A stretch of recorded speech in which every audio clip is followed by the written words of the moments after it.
ನಮಸ್ಕಾರ ಪ್ರಿಯ ವೀಕ್ಷಕರೇ, ಮೂಡಲ ಧ್ವನಿ ಹಳ್ಳ ಪಬ್ಲಿಕ್ ಪವರ್ ಕನ್ನಡ ಯೂಟ್ಯೂಬ್ ಚಾನಲ್ಗೆ ಒಮ್ಮೆ ಸಬ್ಸ್ಕ್ರೈಬ್ ಮಾಡಿ, ಬೆಲ್ ಐಕಾನ್ ಪ್ರೆಸ್ ಮಾಡಿ, ಹೊಸ ವಿಡಿಯೋಗಳನ್ನು ನೋಡ್ತಾ ಇರಿ. ಶೇರ್ ಮಾಡಿ, ಲೈಕ್ ಮಾಡಿ, ಕಮೆಂಟ್ ಬಾಕ್ಸಲ್ಲಿ ಕಮೆಂಟ್ ಹಾಕಿ.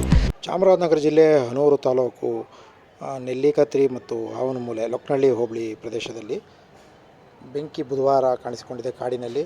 ಹಾಗಾಗಿ ಈ ಭಾಗದಲ್ಲಿ ಕಳೆದ ಒಂದು ತಿಂಗಳಿಂದಲೂ ಕೂಡ ಬಿಸಿಲಿನ ತಾಪದಲ್ಲಿ ಅಲ್ಲಲ್ಲಿ ಕಾಡಿನಲ್ಲಿ ಬೆಂಕಿಗಳು ಕಾಣಿಸ್ಕೊಳ್ಳುವ ಘಟನೆಗಳು ನಡೀತಾ ಇದೆ.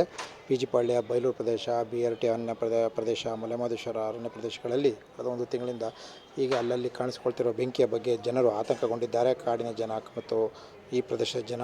ಹಾಗಾಗಿ ಕಾಡಿನ ಸಂಪತ್ತು ಉಳಿಸಲು ಮತ್ತು ನಾಡಿನ ಜನರು ಸ್ವಲ್ಪ ಎಚ್ಚರಿಕೆ ವಹಿಸಲು ಅರಣ್ಯ ಅಧಿಕಾರಿಗಳು ಮತ್ತು ಪರಿಸರ ಪ್ರೇಮಿಗಳು ಒತ್ತಾಯಿಸಿದ್ದಾರೆ. ಪರಿಸರ ಪ್ರೇಮಿ ಕೃಷ್ಣ ಅವರು ಸಹ ಈ ಬಗ್ಗೆ ಕಟ್ಟೆಚ್ಚರ ವಹಿಸಬೇಕು ಮತ್ತು ಕಾಡಿನಲ್ಲಾಗ ಕಾಣಿಸ್ಕೊಳ್ತಿರೋ ಸಮಸ್ಯೆಗಳ ಬಗ್ಗೆ ನಾವೆಲ್ಲ ಕಟ್ಟೆಚ್ಚರದಿಂದ ಕೆಲಸ ಮಾಡಬೇಕು ಅಂತ ಹೇಳಿ ಅವರು ಅರಣ್ಯಾಧಿಕಾರಿಗಳನ್ನ ಮತ್ತು ಸರ್ಕಾರವನ್ನು ಒತ್ತಾಯಿಸಿದ್ದಾರೆ.